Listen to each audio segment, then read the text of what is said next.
Là, c'est bon, nous pouvons démarrer. Mesdames et messieurs, bonjour. Nous voudrions vous souhaiter la bienvenue sur cette toute dernière masterclass de l'année 2025. Donc, nous voilà déjà en décembre. L'année 2025 est passée elle est passée plutôt très vite. Et nous sommes particulièrement ravis de vous voir toujours aussi nombreux à nous suivre.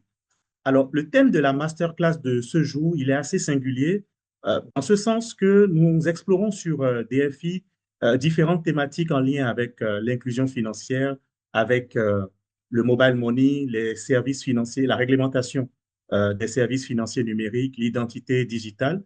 Mais c'est vraiment la première fois que nous nous arrêtons pour faire un focus sur le réseau d'agents. Donc, nous avons choisi comme thème ce jour comment les réseaux d'agents facilitent l'accès aux services financiers pour tous. Nous savons que nous recevons un public très averti. Il y a beaucoup d'experts en finances digitales qui sont connectés sur cette masterclass. Donc, des personnes qui ont quand même pas mal d'expertise, non seulement sur la thématique en lien avec l'inclusion financière, mais plus spécifiquement sur la finance digitale. Donc, pour pouvoir aborder cette thématique de fond en comble, nous avons choisi d'inviter l'un des plus éminents experts dans la zone UMOA, qui est basé particulièrement au Sénégal, donc pour pouvoir adresser cette thématique. Donc, nous avons invité pour cette masterclass M. Wali Diouf Diedou, qui est senior consultant au cabinet Amarante Consulting, qui est expert des réseaux d'agents. Et je précise que Wali est également membre de la communauté Digital Frontier Institute. Il est le président de l'association Digital Frontier Sénégal. Donc, Wali, bienvenue sur cette masterclass. Et encore une fois, merci d'avoir accepté de partager ton expertise avec nos participants. Euh, je t'ai présenté très brièvement, mais qu'est-ce que tu peux nous dire d'autre sur toi? Qu'est-ce que nous pouvons encore savoir sur Walid Diouf Diédhiou? Walid, tu as la parole. Merci Maxime. Bonjour à tous. Est-ce que vous m'entendez bien? Nous te recevons parfaitement, Walid. Donc, comme Maxime l'a dit, je suis Wali Diouf Diédhiou. Je suis senior consultant chez Amaranth Consulting. Et sur le plan associatif également, je suis président de l'association Digital Frontières Sénégal. Donc, je bénéficie de 12 ans d'expérience dans le déploiement de réseaux d'agents que j'ai démarré chez Baobab de 2014 à 2018 avec le déploiement des 500 agents Baobab qui sont des correspondants bancaires et qui ont permis à beaucoup de personnes d'être financièrement inclus. J'ai également mené quelques missions de suivi, évaluation de projets dans le domaine du déploiement du réseau d'agents, que ce soit au Niger avec la Banque mondiale pour le projet Village intelligent, mais également en RDC avec le FPM Inclusion financière dans le cadre d'évaluation de projets de réseau d'agents bancaires. Euh, Sans oublier, bien entendu, l'accompagnement effectué pour ACEP pendant une année en tant que consultant services financiers numériques dans le cadre de quelques projets de déploiement de réseaux d'agents et de mobile money et des projets de services financiers numériques. Donc, je suis également ambassadeur de Africa Nenda. La cause de l'interopérabilité me tient à cœur, raison pour laquelle je participe en tant qu'ambassadeur Africa Nenda depuis plus de 3 ans. Donc, je suis basé à Dakar et ce serait un plaisir de travailler avec vous au-delà de la présentation qu'on va tout à l'heure faire. Merci Maxime, je m'en arrête. Merci, Walid. De toute façon, disons, ton rôle d'ambassadeur nous intéresse dans ce sens que tu nous aideras un peu à faire ce lien entre les réseaux d'agents et l'interopérabilité des services financiers numériques. Ce serait vraiment intéressant d'en savoir un peu plus, de pouvoir établir le lien entre ces deux éléments-là. Donc, à l'attention de nos chers participants, nous aurons une session qui va durer un maximum d'une heure. On a commencé à 14 heures GMT, donc nous terminerons exactement à 15 heures GMT. Donc, notre session sera enregistrée et publiée sur le site de Digital Frontier Institute et également sur YouTube. Vous avez la possibilité de pouvoir interagir avec nous à la fin de la présentation qui va durer une trentaine, 30, 35 minutes. D'accord? Donc, vous aurez la possibilité de pouvoir poser vos questions, soit via le chat box, ou soit vous levez la main, vous demandez à prendre la parole et nous allons ouvrir vos micros, mais ça, ce sera à la fin de la présentation. Et nous avons également quelques questions sur le panel que nous allons relayer. Après, nous vous laisserons la parole pour pouvoir interagir avec notre cher panéliste. Donc, sans plus tarder, cette masterclass va démarrer avec la présentation de notre expert Wally Diouf Diédiou.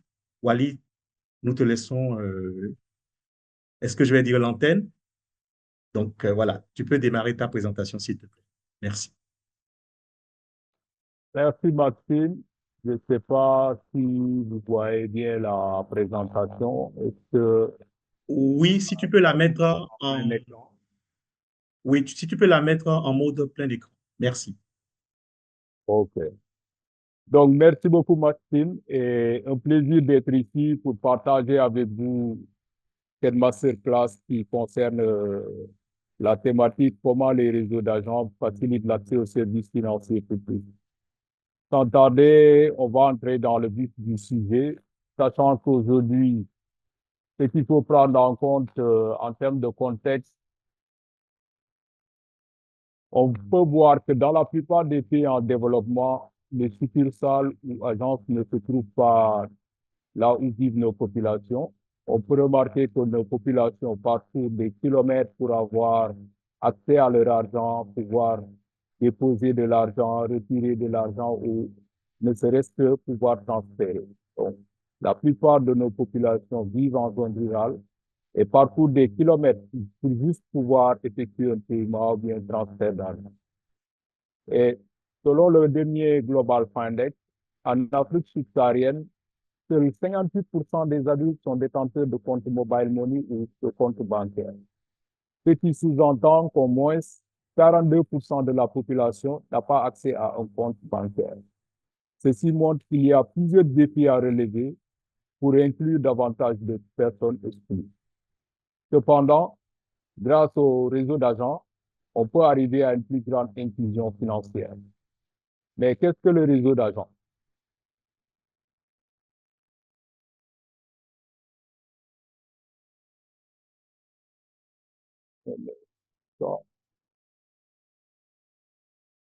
Le réseau d'agents est un modèle dans lequel les fournisseurs de services financiers numériques, qu'ils soient des opérateurs de téléphonie mobile, banques, institutions de microfinance ou fintech, s'appuient sur des partenaires locaux qui peuvent être des épiceries, des kiosques ou bien des boutiques de quartier pour proposer des services financiers de proximité.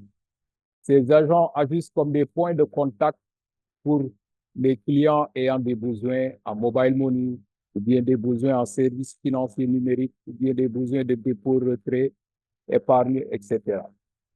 Donc, il est important tout de même de faire un rappel conceptuel. Qu'est-ce qu'un agent? Un agent est une personne physique ou morale qui a été contractée par un fournisseur. Ce fournisseur peut être un mobile money, un fournisseur mobile money, ou bien une institution bancaire, ou bien une institution de microfinance. Et ce fournisseur doit être agréé par la Banque centrale pour fournir des services spécifiques pour le compte de ce données. Nous verrons plus loin de quoi il s'agit et quel sera l'impact de ces différents agents.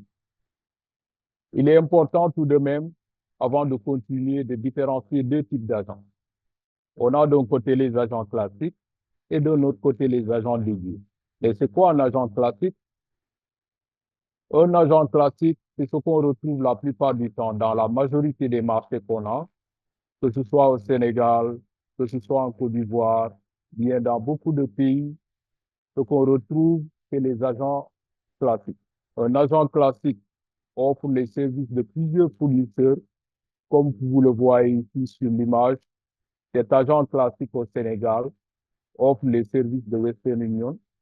Le même agent classique offre les services de Orange Money, sans oublier bien entendu Money Express et j'en passe. Ça veut dire quoi? Ça veut dire qu'aujourd'hui, si Maxime est un agent, Maxime est un agent qui est basé à Cotonou. Maxime peut offrir dans son point de vente, bien dans son kiosque, les services de Western Union, les services de Orange Money, Money Express, etc. Avec chaque fournisseur, Maxime a un contrat qu'il a signé avec ses différents fournisseurs.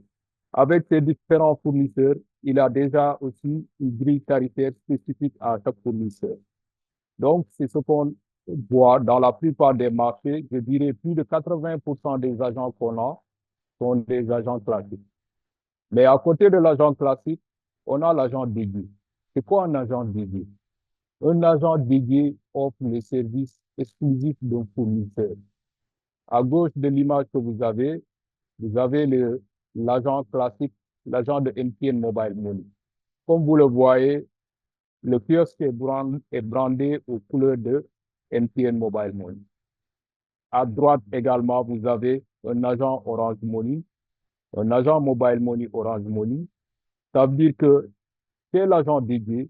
Vous allez trouver spécifiquement les services de Orange Money pour Orange Money et de MTN Mobile Money pour MTN. C'est l'agent dédié. Les services qui sont commercialisés ou bien qui sont promis, c'est les services exclusifs de l'opérateur ou bien du fournisseur. Ça veut dire que cet agent dédié ne va pas commercialiser les services concurrents de notre fournisseur. Exemple, l'agent dédié Orange Money dans ces kiosques, vous n'allez pas trouver les services de Mobile Money de Wave, il ne va pas proposer ces choses. Et l'autre aspect qu'il faudra prendre en compte, c'est que le personnel qui est déployé dans ces kiosques, c'est soit le personnel du fournisseur ou bien des partenaires du fournisseur. Habituellement, c'est des prestataires qui sont là et qui font exclusivement les services de ce prestataire. Il est important tout de même de continuer par l'impact des réseaux d'agents. On peut se demander, les réseaux d'agents, c'est bien, mais quel est l'impact des réseaux d'agents?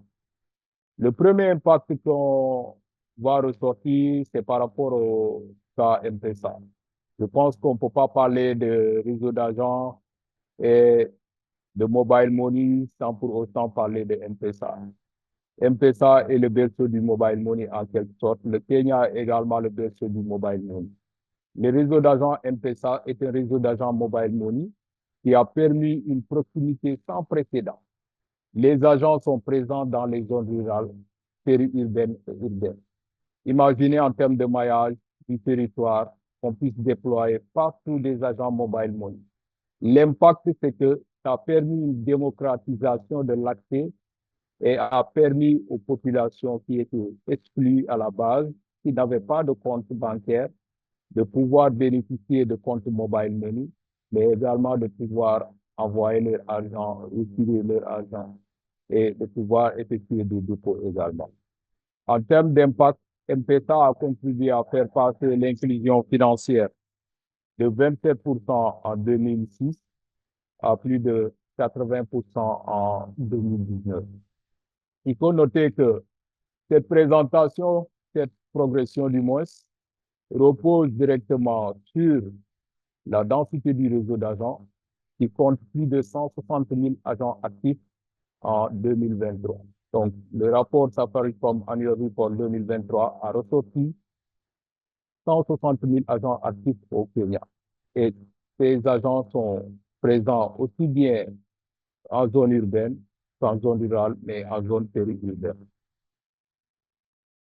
Nous allons également parler en termes d'impact, de l'impact du réseau d'agents de Baobab.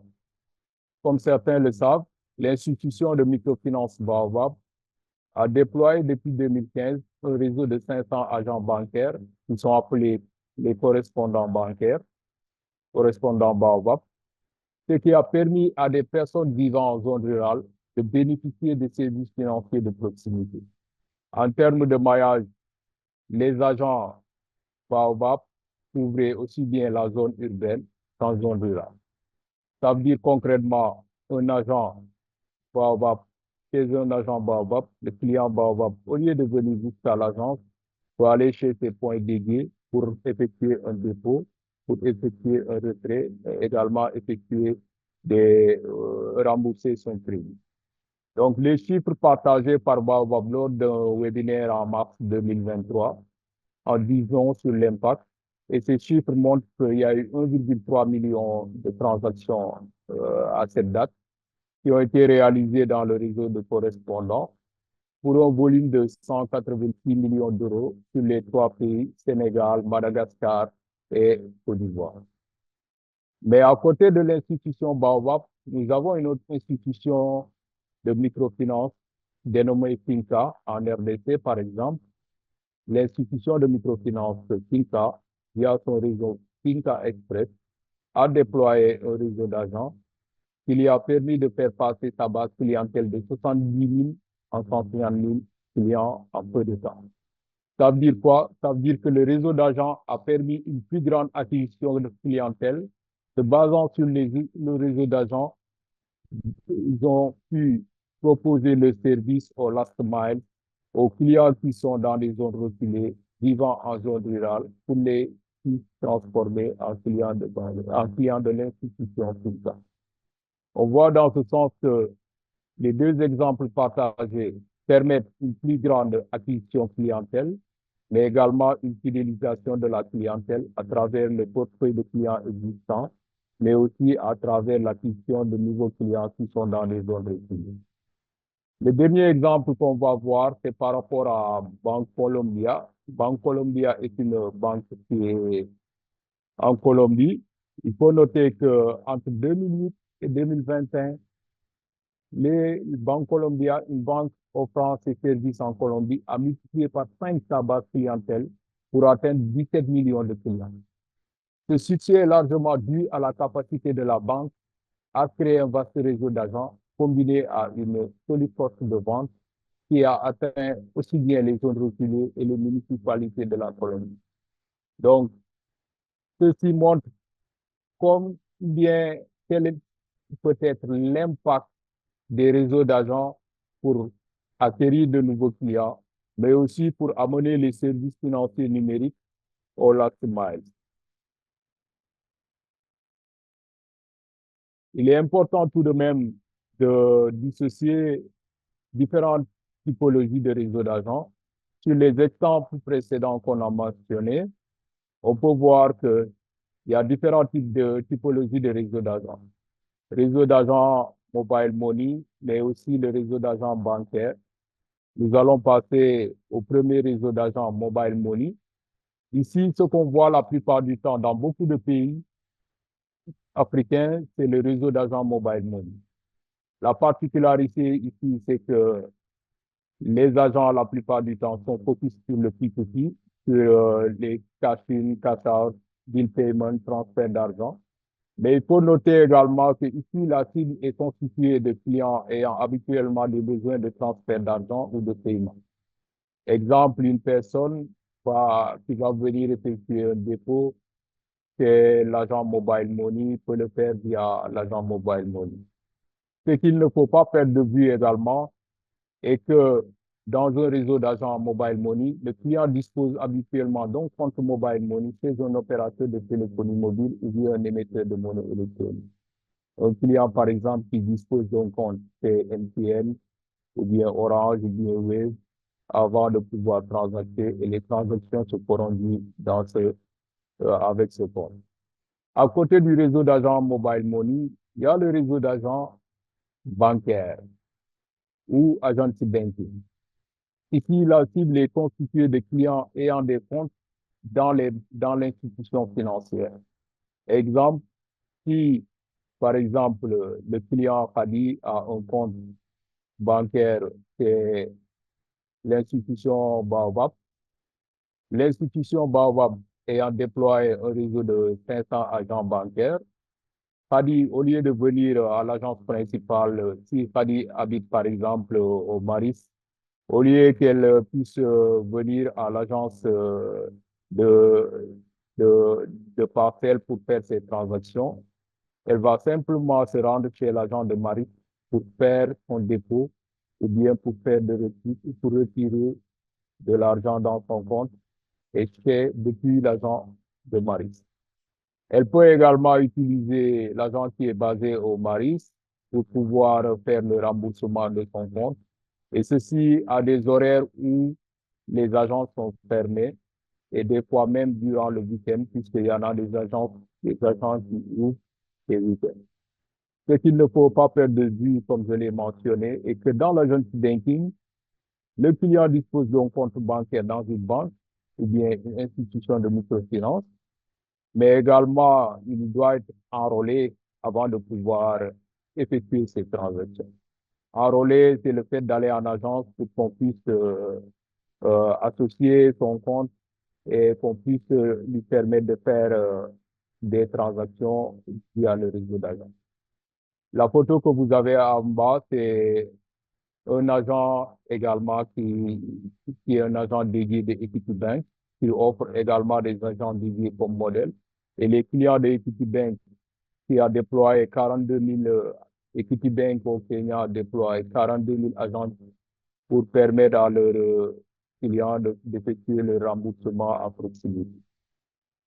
Donc, vous noterez que dans ce type de réseau d'agents, il y a juste la cible est constituée de clients bancaires qui est différent de la première qu'on a présentée. La troisième typologie de réseau d'agents, c'est le réseau d'agents agriculteurs. Si on prend en compte le fait que c'est une cible différente qu'on a ici, la cible est constituée d'agriculteurs ou de personnes ayant des besoins agricoles. Donc, les agents MyAgro, par exemple, MyAgro a déployé un réseau d'agents qui a permis aux agriculteurs ou aux personnes ayant des besoins agricoles qui se trouvent dans les villages habituellement de pouvoir d'avoir accès aux services de MyAgro en se basant simplement sur les réseaux d'agents agriculteurs. Comment ça fonctionne? L'agent propose aux agriculteurs de son village et des villages environnants les produits de MyAgro. Les produits de MyAgro peuvent être l'engrais ou bien les intrants.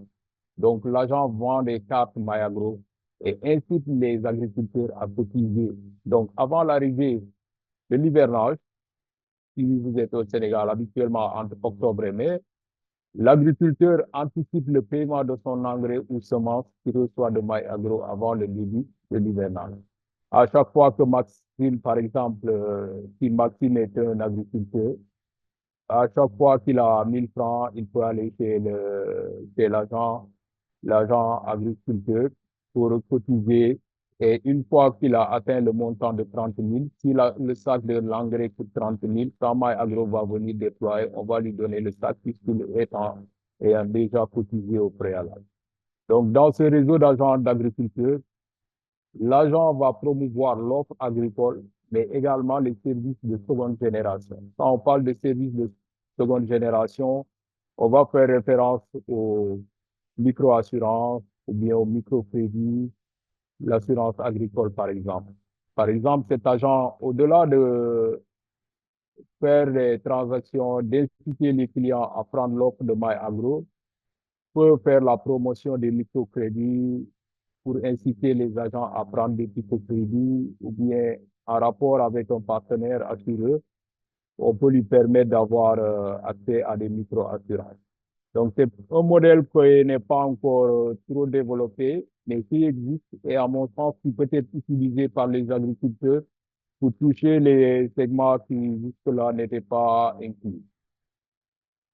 Et le modèle de réseau d'agents e-commerce, la spécificité ici est que la cible est constituée de toute personne souhaitant acheter un produit ou ayant des besoins logistiques.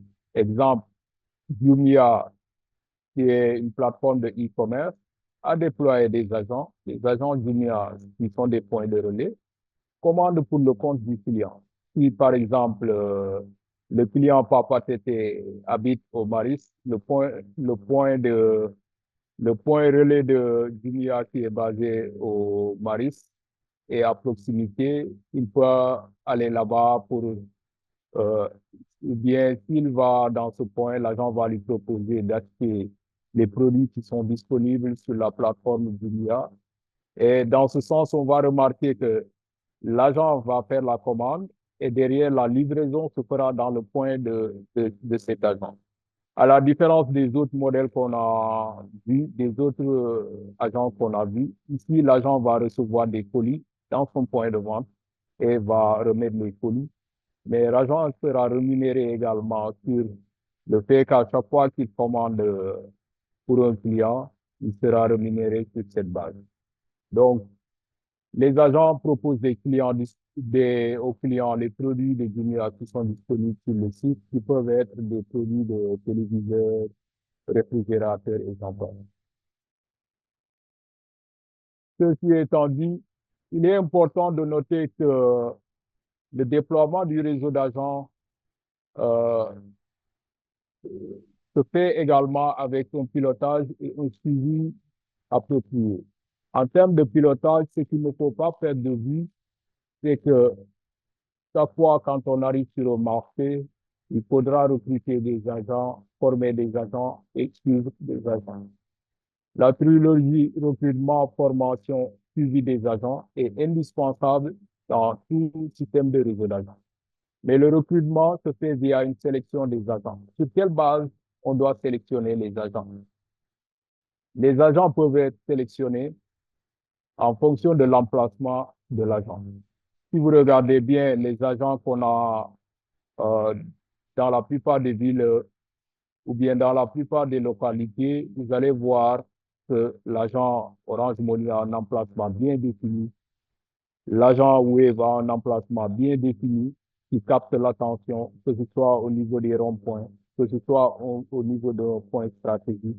L'agent MTN en Côte d'Ivoire, que ce soit Move ou MTN, ou bien euh, tous les opérateurs qui sont sur ce marché parviennent à déployer des agents à des emplacements stratégiques. Mais également, on peut sélectionner les agents sur la base au-delà de l'emplacement, il sera important de les sélectionner sur la base de la liquidité. Est-ce que les agents qu'on a déployés sont liquides? Quand on parle de liquidité, on va voir plus loin de quoi il s'agit, mais on va retenir que on doit recruter des agents qui sont liquides, puisque la liquidité est fondamentale dans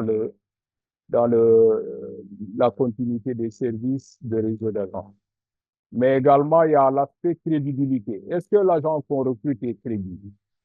Je vais juste partager euh, ça quand je travaillais pour une institution de microfinance durant la phase pilote. On avait déployé un agent dans la zone de Kayar. Kayar, c'est à peu près une vingtaine de kilomètres de Thiès. Donc, le contexte, l'agence principale de l'institution est basée à Thiès. On a déployé un agent à Kayar pour éviter que les clients puissent faire 20, 25 kilomètres de route dans des conditions un peu compliquées. Et on a remarqué que après déploiement, malgré le fait qu'on a un portefeuille de clients élevé dans cette zone, les clients continuent toujours à venir à l'agence principale pour effectuer leurs transactions.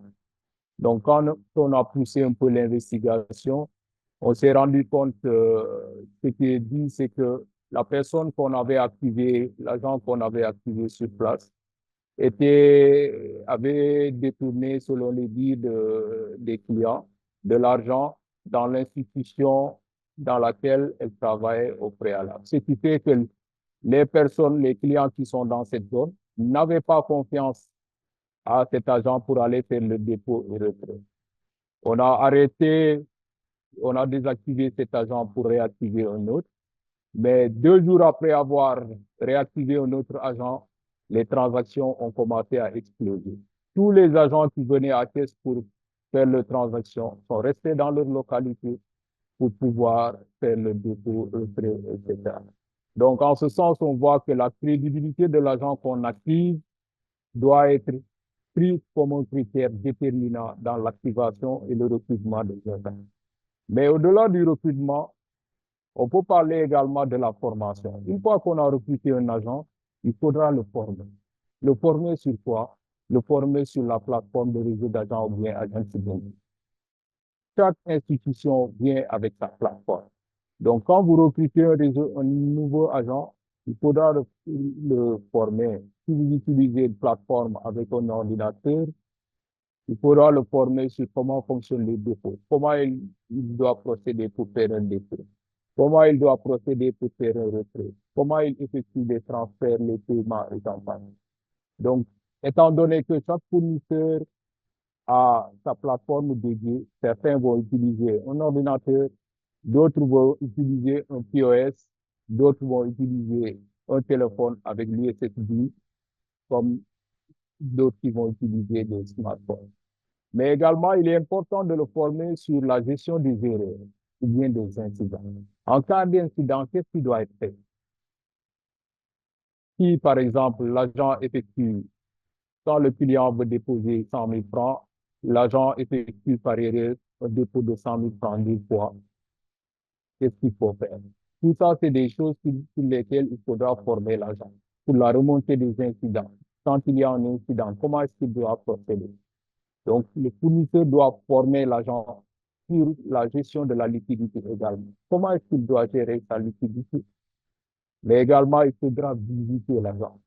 Effectuer des visites routines. Il ne suffit pas de mettre un réseau d'agents seulement et de partir.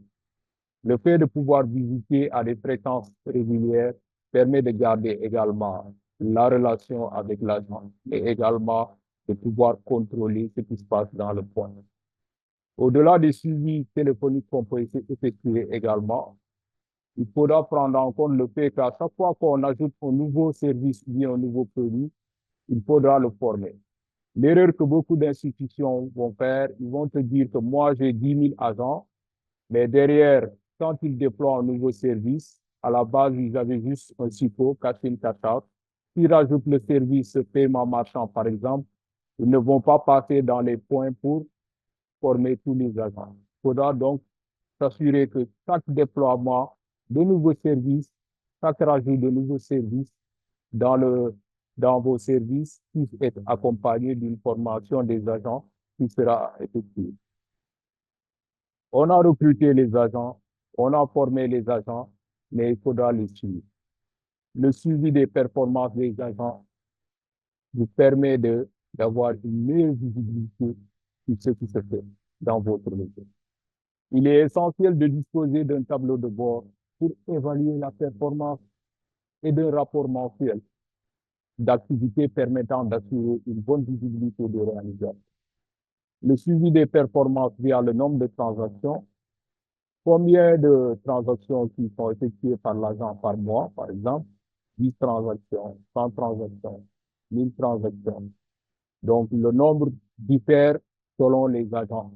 Et ça vous permettra de classifier vos agents selon différents profils, or, argent, bronze, par exemple. Mais également le volume des transactions. Une personne peut faire 10 transactions, mais avec un volume faible. Un autre peut faire 2 transactions, mais avec un volume beaucoup plus élevé que la personne qui fait 10 transactions. Il faudra éventuellement suivre aussi le volume des transactions, qui est un indicateur. Le nombre d'agents recrutés également fait partie des indicateurs qu'il faudra suivre, puisque dans un déploiement sérieux, il faudra assigner un nombre d'agents à recruter à chaque gestionnaire de correspondance. Le nombre de clients utilisateurs. On peut avoir plusieurs clients, 1000 clients, mais 500 clients qui utilisent le service en raison d'une transaction par mois. Donc, on peut voir que dans ce cas, le taux d'activité du client peut se retrouver à 50%. Mais également, en termes de suivi et de qualité, le nombre de plaintes par rapport aux clients. Il y a des plaintes dans les réseaux d'agents des fois, et il faudra s'assurer qu'on puisse donner un canal d'accès via un call center, par exemple, aux clients qui puissent remonter les plaintes ou bien les incidents qui surviennent de chez l'agent. Mais également donner la possibilité à l'agent de le faire aussi, qui a ses superviseurs, par exemple, ou il y a un numéro dédié. Les considérations à prendre en compte, Beaucoup pensent qu'il suffit simplement de faire du copier-coller pour que ça marche. Non, ça ne se passe pas comme ça. Pour déployer un réseau d'agents, il faut savoir qu'un modèle qui marche ailleurs ne va forcément pas marcher, ne marchera pas forcément au Sénégal ou bien dans d'autres pays. J'ai l'habitude de dire que les marchés diffèrent. Le marché du Sénégal n'est pas celui du Niger et le marché du Niger n'est pas aussi celui de la RDC. Dans mes différentes expériences dans ces différents marchés, j'ai vu qu'il y a des différences notables qu'il faut prendre en compte selon les spécificités de ces marchés. Il y a également l'aspect réglementaire, selon qu'on soit au Kenya, il y a la Banque centrale du Kenya qui régule, c'est différent de notre environnement en zone UEMOA où la Banque centrale du CAO régule. Il faut également prendre en compte le budget. Une banque A peut avoir un budget limité et vouloir déployer le même réseau d'agents que la banque. Mais tout ça, c'est des, c'est des considérations qu'il faudra prendre en compte dans les stratégies de déploiement des réseaux d'agents. Mais également, la hiérarchisation des réseaux d'agents. On a déployé notre réseau d'agents. Maintenant, il faut mettre en place le personnel pour suivre les réseaux d'agents. La première hiérarchie de gestion directe proposée, c'est que ici, on a un responsable avec la hiérarchie de gestion directe. La banque ou le fournisseur a un accès direct aux agents qui interagissent avec les clients finaux. Imaginez par exemple que une institution, une institution comme Equity Bank qui a déployé un réseau de 42 000 agents pour la gestion et le suivi de ces agents, l'institution Equity Bank ou bien l'institution ou bien le M-Pesa va mettre en place une structure où on va avoir un responsable des réseaux, agent ou bien mobile money, au siège. Et derrière, on va avoir des gestionnaires de réseaux de correspondants dans chaque localité. Par exemple, si Maxime est basé à Cotonou, Maxime va gérer les agents qui sont à Cotonou et tous les agents qui sont activés dans la zone de Cotonou seront sous la responsabilité de Maxime. En cas de problème, les agents doivent peut-être se référer à Maxime ou bien le faire savoir au call center. Ceci permet une meilleure répartition des rôles et un meilleur suivi pour permettre à chaque fois qu'il y a un problème qu'on puisse réagir en temps opportun. Donc, la banque ou le fournisseur a son équipe interne. Il faut noter que ce soit le responsable réseau d'agents, ou bien le responsable mobile money, ou bien le gestionnaire de correspondants, ce sont des employés de la banque, ou bien de l'institution, ou bien du fournisseur mobile money. C'est des employés internes qui sont recrutés par l'institution pour suivre et assurer le suivi des opérations des agents dans des zones bien dédiées. Au-delà de la hiérarchisation directe pour suivre son réseau d'agents, il y a la hiérarchie de gestion indirecte. Donc, dans cette hiérarchie, le fournisseur définit un nombre donné de master agents disposant des compétences nécessaires pour gérer le recrutement. Donc, le recrutement, la formation et le suivi des agents peut être effectué par des master agents. Ici, on aura un responsable de réseau d'agents ou bien responsable mobile money qui est basé au siège. Et les master agents vont être basés dans des quartiers spécifiques ou bien dans des régions spécifiques. Donc, chaque master agent va gérer directement, va gérer le recrutement, la formation et le suivi des agents et va s'assurer que tout fonctionne correctement. Et au-delà de cet aspect également, au cas où l'agent qui fait partie de son portefeuille n'a plus de flotte, l'agent peut aller chez le master agent pour déposer de l'argent et faire son flotte rebalance. En Tanzanie, par exemple, Tigo Pesa à un moment donné utilisé ce modèle indirect. Le dernier modèle de hiérarchisation pour le pilotage de l'activité réseau d'agents, c'est le modèle de bKash. bKash est un fournisseur mobile money au Bangladesh qui a mis en place le modèle hybride Ici, comme vous le notez sur l'organigramme qu'on a ici, avec le modèle hybride, les master agents vont gérer les agents qui sont en région et BICAS et responsable réseau correspondant vont gérer les agents qui sont dans la capitale. Donc, au Bangladesh, BICAS a mis en place ce réseau d'agents qui a permis un plus grand nombre, qui a permis à BICAS de pénétrer rapidement les zones urbaines et rurales surtout, en atteignant 113 000 agents en 2016. L'expérience apportée par les master agents qui étaient bien implantés dans ces zones a permis à BICAS de rapidement assurer le maillage du territoire dans ces zones rurales surtout. Wally, s'il te plaît. Wally, Oui, Maxime. oui, s'il te plaît, je crois qu'il nous reste maintenant un peu moins de 20 minutes. Donc, il faudrait quand même qu'on laisse une petite marge euh, pour les questions de nos participants. OK, je vais accélérer. Merci. Merci, Wally. Donc, par rapport au avant-dernier point, je pense, c'est les défis du réseau d'agents. Malgré le fait que le réseau d'agents offre plusieurs avantages, mais le réseau d'agents arrive également avec un certain nombre de défis. Le premier défi est relatif à la gestion de la liquidité. La gestion de la liquidité, c'est la manipulation et le contrôle et la gestion des valeurs électroniques et cash. D'un côté, il faut que l'agent puisse avoir suffisamment de flotte dans son compte flotte pour pouvoir effectuer les dépôts. Et d'un autre côté, il faut que l'agent puisse avoir du cash. Ce que je veux dire, c'est que si vous faites votre transaction chez l'agent Maxime, qui est basé à Dakar, si l'agent Maxime est basé à Dakar, en période de fin du mois, bien de début de mois, on peut remarquer que Maxime va effectuer plus de dépôts parce qu'il y a beaucoup de gens qui sont restés à Dakar.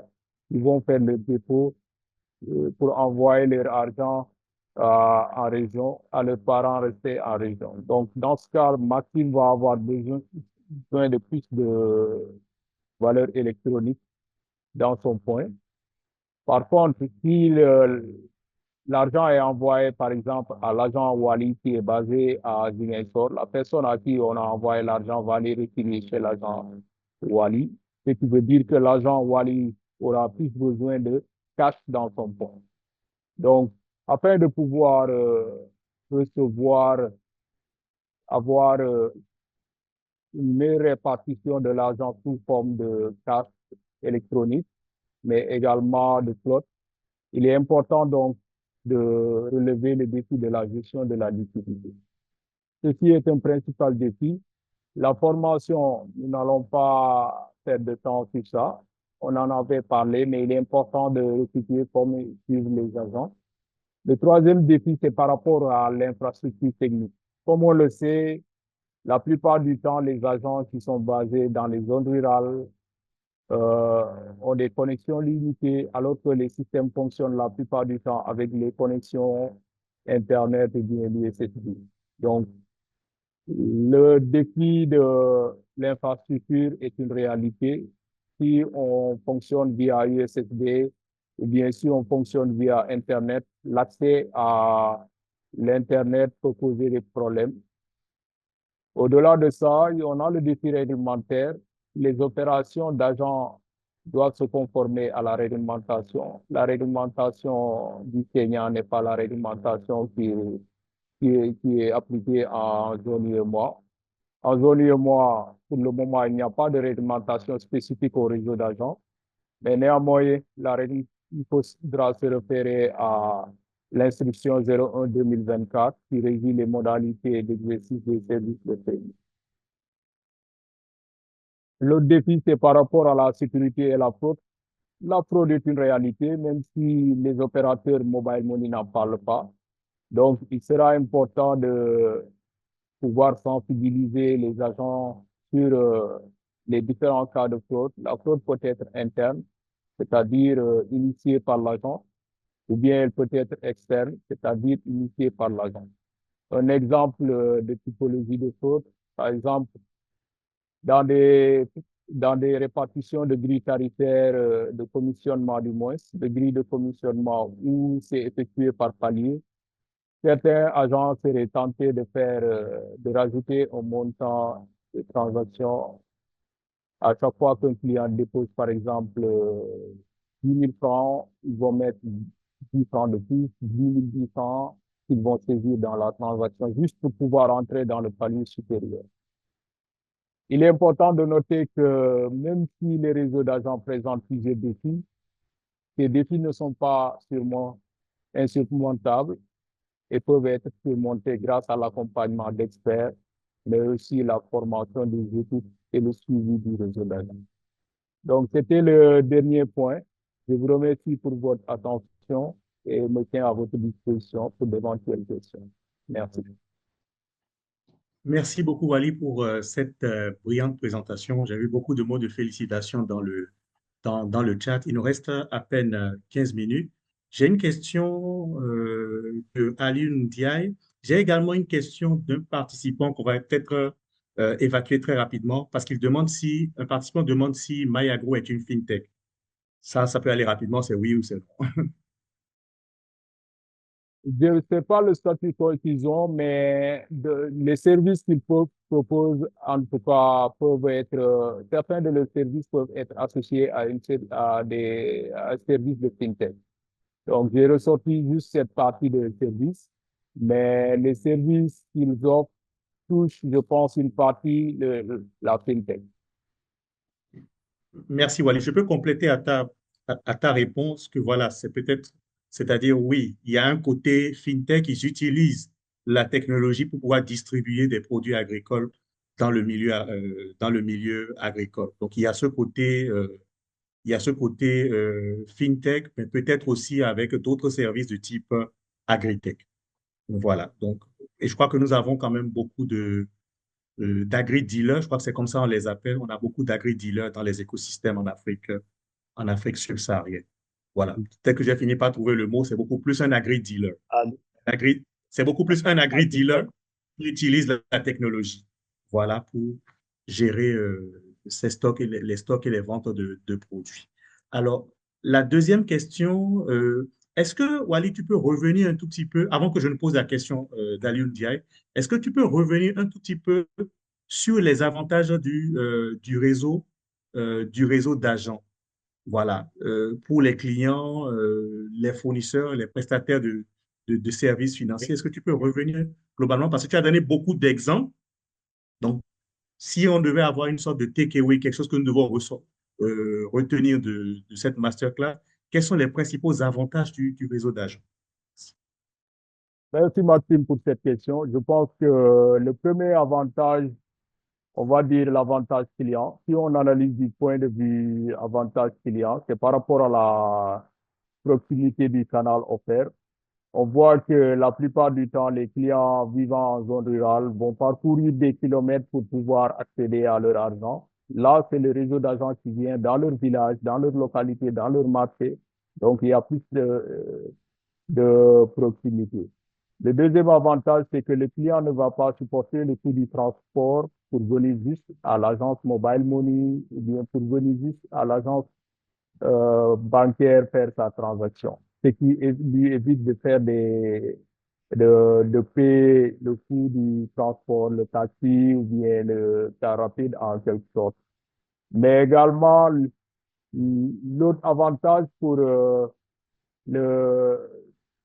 je dirais l'institution ou bien la banque, c'est qu'aujourd'hui, si on regarde bien, la banque, il y a beaucoup de banques ou bien institutions de microfinance qui sont présents en zone urbaine. Pourquoi ils ne sont pas présents en zone rurale? La plupart du temps, il y a un problème de coût. Ils font le arbitrage entre si je déploie des agences, combien ça va me coûter, est-ce que je vais pouvoir rentabiliser et j'en passe. Donc, avec le réseau d'agents, ils peuvent déployer des points qui ne sont pas rémunérés sur une base fixe, mais juste qui sont rémunérés à chaque fois qu'ils font des transactions et qu'ils puissent, le modèle devient donc beaucoup plus rentable. Mais qu'est-ce que gagne l'agent en faisant les opérations ou bien en faisant les transactions pour le compte du fournisseur ou bien de l'institution? L'agent parvient à à maximiser ses profits. Il faut savoir que l'agent, ou bien les agents, surtout les agents classiques qui sont recrutés, ont leur activité de base à la base. Par exemple, c'est multiservices, ou bien c'est des épiceries, ou bien des, des, des agents qui offraient à la base des services différents des services mobile money. Et c'est ces mêmes agents que les fournisseurs prospectent pour leur proposer des services additionnels. Donc, pour lui, c'est un service additionnel qui lui permet de gagner de l'argent. Mais au-delà de ça, il y a également l'aspect notoriété. J'ai tout le temps l'habitude de partager cette expérience à Baobab, par exemple, quand on a déployé des agents dans les zones rurales, notamment dans un village. L'agent a été considéré comme un employé de Baobab. La perception de, des villageois était que cet agent euh, dont le local a été brandé aux couleurs de Baobab, maintenant c'est un employé de Baobab. Il y a plus de valorisation qui est apportée à ce sens. Mais retenons qu'il y a l'aspect notoriété pour l'agent, mais aussi l'aspect commission pour qu'ils vont gagner. Et les agents sont beaucoup plus sensibles aux commissions des fournisseurs qui sont proposées par les fournisseurs et vont décider de privilégier un fournisseur A par rapport à un fournisseur B, simplement parce que le fournisseur A offre beaucoup plus de commissionnement dans sa grille de commissionnement. Donc, je vais m'en arrêter là pour les questions de temps. Ok. Merci, Wally.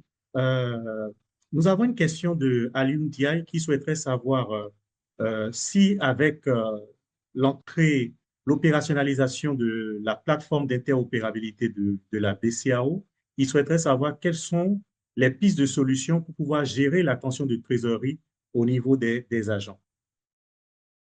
C'est une excellente question. Je pense que la tension de trésorerie et la gestion de la liquidité est un des plus grands challenges.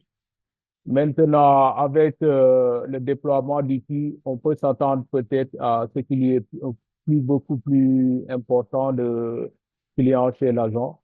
Mais quoi qu'il en soit, je pense que les mécanismes existent et que chaque fournisseur va essayer de mettre en place ces mécanismes. Parmi ces mécanismes, on peut citer par exemple l'octroi de découvert agents pour venir soutenir les agents, le flux de transactions possibles chez les agents. Euh, Par le passé, on peut voir que certains fournisseurs vont mettre à la disposition de certains de leurs agents des, le découvert qui leur permet, même s'ils n'ont plus de flotte dans leur système, de pouvoir continuer à effectuer les transactions pour une durée bien déterminée, notamment une semaine ou bien 3 jours, par exemple. Donc, je pense que les mécanismes que j'ai cités permettent de pouvoir diminuer les tensions de gestion de liquidité qu'on peut avoir dans ces points. Merci. Merci, Wally. J'ai une question de Kofi Modeste Kouadio. Bon, je vais peut-être profiter de sa question pour greffer une de mes questions, mais je pose d'abord la question de Kofi Modeste. Quels sont aujourd'hui les modèles économiques les plus rentables et durables pour un réseau d'agents financiers en Afrique de l'Ouest? Quels sont les modèles économiques les plus rentables et les plus durables? Ça, c'est la question de Kofi Modeste. Maintenant, je greffe la mienne. Si on prend un pays comme le Sénégal où on a connu un opérateur Wave avec une structure de tarification qui privilégie les volumes aux transactions individuelles, donc ce qui a créé un certain nombre ce qui a créé des mécontentements au niveau des agents, parce que voilà, pas toujours habitué à la réalisation de volumes pour gagner de l'argent, juste de petites transactions. Alors, est-ce qu'un tel modèle, après le nombre d'activités, je crois que ça fait 6 ans environ que Wave opère, est-ce qu'on peut considérer un tel modèle comme durable? Donc, je rappelle la question de Kofi Modeste pour que tu ne l'oublies pas. Voilà, c'est quels sont les modèles économiques les plus rentables et les plus durables d'agents, les modèles économiques d'agents les plus durables en Afrique de l'Ouest. Voilà. Ben, merci Maxime, je pense que c'est d'excellentes questions, je dirais. Par rapport au modèle, il faut peut-être rappeler qu'il y a plusieurs modèles de déploiement. Est-ce qu'on va aller déployer son propre réseau d'agents ou bien est-ce qu'on va aller nouer des partenariats avec un telco ou bien est-ce qu'on va externaliser ces trois types de modèles déjà que j'ai mentionnés. Donc, par rapport à ces différents modèles, tout dépend du contexte. Quand je dis tout dépend du contexte, on ne peut pas arriver sur un marché sans pour autant tenir compte du stade de maturité du marché. Il y a des pays où, en zone UE moi-même, il y a des disparités entre les pays. Le Sénégal, par exemple, le marché du Sénégal et de la Côte d'Ivoire est différent du stade de maturité du marché du Niger, par exemple. Et donc, tout dépend du marché sur lequel on souhaite se lancer. Si on développe son propre réseau d'agents, il va falloir prévoir beaucoup plus de budget parce qu'on a une équipe interne qui va les recruter, qui va les former, qui va les suivre les agents. Donc, étant donné que c'est des personnes qu'on va payer à temps plein, qui sont des employés de l'institution, ça va faire exploser le budget, mais peut-être que à un moment donné, après quelques temps d'activité, ça va permettre de rentabiliser. Donc, la deuxième question, c'est par rapport au modèle de Wave, si je ne me trompe pas. C'est bien ça? Exactement. Exactement. Je pense que par rapport au commissionnement, il faut peut-être rappeler le contexte. L'arrivée de Wave en 2017, il y avait un système de commissionnement qui était différent avec le fournisseur Orange Money qui était là avec un système de commissionnement différent. Wave est arrivé avec le volume et a appliqué le volume et le volume comme système de commissionnement. Donc aujourd'hui, si on regarde bien, c'est au début, Wave a mis en place un système de commissionnement qui est assez avantageux pour les agents parce qu'à l'arrivée de Wave, une fois que tu es agent, tu as 2000 francs en fin de journée. Donc, pour déjà 30 jours, ça te fait déjà 60 000 francs, même si tu ne travailles pas. Mais je suppose, et on a compris peut-être que à la base, c'était pour pouvoir récupérer le maximum d'argent et pouvoir diminuer par la suite et mettre un système de rémunération acceptable. Je pense que ce modèle, si on reste dans le cash-in, cash-out, ce n'est pas rentable. Par contre, ce que j'ai vu et je pense que Wave va aller beaucoup plus dans ce sens, c'est que le SICO est juste un produit d'appel. Ça leur a permis d'avoir une plus grande base clientèle, mais derrière, il y a d'autres produits qu'ils ont lancés. Ils ont lancé la carte virtuelle et je pense qu'il y a d'autres produits qu'ils pourraient lancer comme le nanocrédit, etc.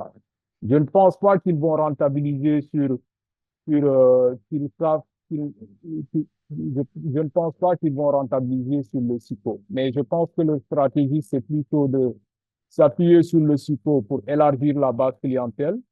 Maintenant, à partir de cette base clientèle, tout est possible. On peut demain offrir en partenariat avec une institution de microfinance ou bien une banque des services de nanocrédit.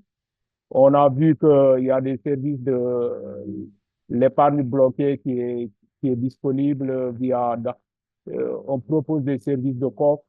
Il y a également des services de la carte virtuelle, je l'ai mentionné, mais également il y a le paiement marchand. Je pense que ce qui marche fort avec eux aussi, c'est le paiement marchand. Aujourd'hui, que ce soit à Abidjan ou bien à Dakar, le vendeur du café du coin, tu peux le payer via un paiement marchand. Oui. Donc, je pense que pour répondre à ta question, le SICO va permettre d'amener beaucoup plus de clientèle, construire une base active et derrière, au-delà du SICO, ils vont rentabiliser sur d'autres produits qu'ils vont lancer. Merci. Merci Wally. Je m'excuse vis-à-vis des participants. Il y a deux mains que je n'avais pas vues, celle de Papi Kassongo et celle de Papa Tété Diadio. Bon, je vais quand même faire un effort et prier notre panéliste de bien vouloir accepter que nous prenions encore un maximum de 10 minutes franches, voilà, pas plus. Donc, je vais laisser la parole, je vais activer le micro de Papi Kassongo et vous permettre de pouvoir prendre la parole pour poser votre question en direct. Papi, vous avez la parole, s'il vous plaît. Vous pouvez activer votre micro.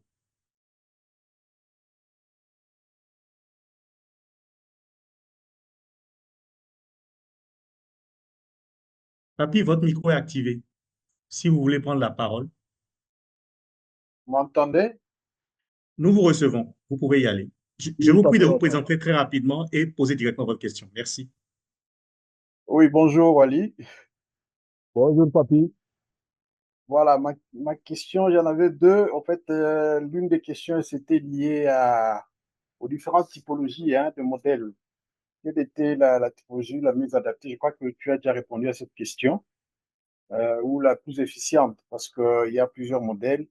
Euh, pour les cas du Congo, j'aimerais entrer un peu dans le contexte du Congo, parce que les microfinances veulent s'élancer aussi dans ce type de déploiement d'agents bancaires. Quel serait le modèle le mieux adapté pour les microfinances, vu qu'ils sont surtout dans le milieu rural?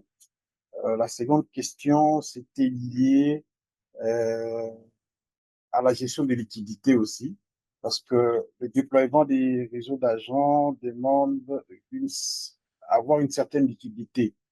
Donc, ça risquerait d'être un coût supplémentaire. Bref, quel est le modèle qui serait adapté pour les microfinances, vu le fait qu'ils sont vraiment plus implémentés dans le milieu rural? Quelles sont les orientations que vous pouvez donner par rapport au réseau d'achat? Merci. Franck Papi avait oublié de se présenter. Je précise qu'il nous suit depuis la RDC. Merci, Papi. Voilà, donc, Merci, Maxime. merci. Donc, Wally, tu peux répondre à la question, s'il te plaît. Et après, si après Papa Tété Diadiou souhaiterait toujours poser sa question, nous allons l'accepter. Mais Wally veuille bien répondre d'abord à la question de Euh, Papi Kassongo. Merci. Merci. Je pense que tu as abordé la partie typologie de réseau d'agents qu'on a abordé et différents types de différents réseaux adaptés.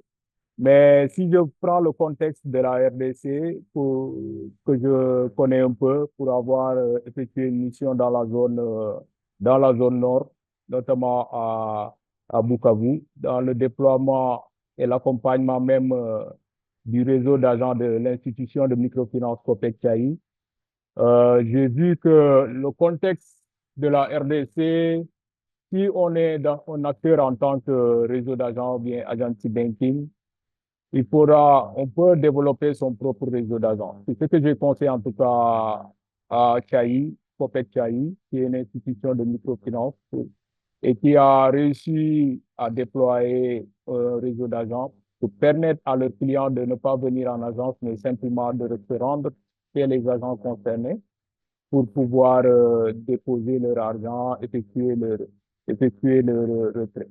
Maintenant, l'autre chose qu'il faudrait peut-être prendre en compte, c'est même si on a ces différents types de réseaux, on n'a pas encore sur beaucoup de marchés exploité le potentiel du réseau d'agents d'agriculteurs.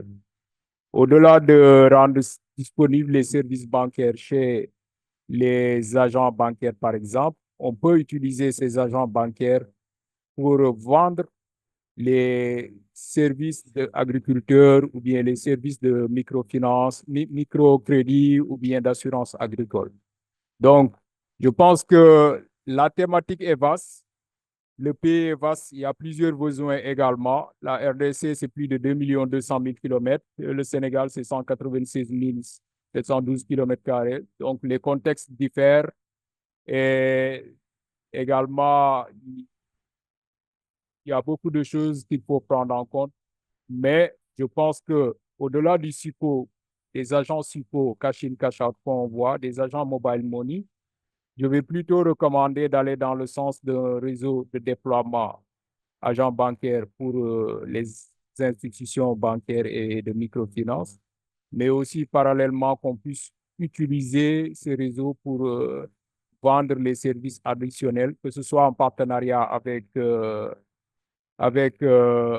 opérateur agricole ou bien une micro-assurance.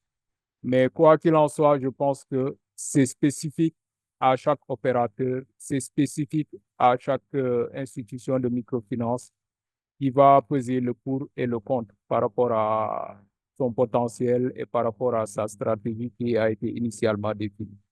Donc, je vais me limiter là pour des questions de timing. Merci, Wally.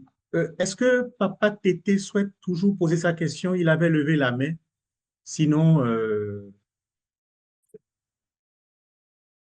Oui, Papa Tété, bonjour Maxime, vous m'entendez bien? merci.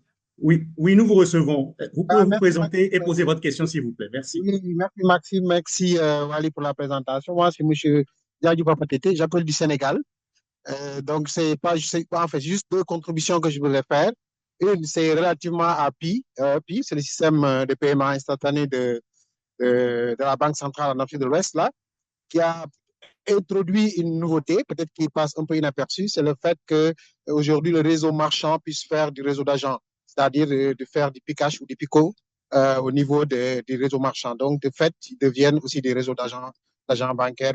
Voilà. Et ensuite, le deuxième aspect, c'est que au regard de l'évolution du retrait du cash dans le circuit économique, aujourd'hui, je suis tenté à penser que bientôt, le réseau d'agents ne servira plus de services financiers en tant que tel, mais plutôt des services non financiers en termes de conseil, de formation et d'éducation même numérique. Voilà les deux contributions que je voulais faire. Et merci et encore félicitations pour la tenue de ce webinaire. Merci, Papa Merci, Tété. Papa. Je crois que sur ce, nous allons mettre un terme à cette masterclass qui est la toute dernière, je le rappelle, de l'année 2025. Je crois que cette année, on a abordé quand même pas mal de thématiques. Voilà, que ce soit l'open banking, que ce soit la contribution de la technologie au développement de l'agriculture, donc de l'agritech. Nous avons également parlé de la communication digitale, puis aujourd'hui, euh, on a eu la primauté, voilà, d'une présentation sur le réseau d'agents. J'allais encore dire l'agency banking, mais je crois que Wally a bien cadré les choses, voilà, sur le réseau d'agents. Donc, nous en savons un peu plus sur le réseau d'agents, ses avantages et également un certain nombre d'impacts à travers des exemples concrets qui ont été donnés, que ce soit Finca, que ce soit Baobab. Voilà, donc, euh, donc voilà. Donc, sur ce, je voudrais remercier très sincèrement les participants qui ont pris de leur temps pour nous rejoindre sur cette masterclass. Je voudrais également remercier très sincèrement Wally qui a bien voulu nous consacrer du temps pour partager avec nous son expertise de l'agency banking. Euh, Puisque c'est le dernier webinaire la dernière masterclass, pardon, de l'année, du mois de décembre. Donc, je n'aurai plus l'occasion de vous retrouver au cours de l'année 2025. Donc, je profite pour vous souhaiter mes vœux les meilleurs. Voilà pour la nouvelle année. Donc, déjà, pour ceux qui sont chrétiens parmi vous, joyeux Noël et mes vœux les meilleurs pour l'année 2026 en espérant vous retrouver pour une nouvelle série de webinaires masterclass en 2026. Donc, sur ce, je vous dis encore une fois merci, merci, merci et on se retrouve l'année prochaine. À très bientôt. Merci, Maxime, et à bientôt. Merci. Au revoir.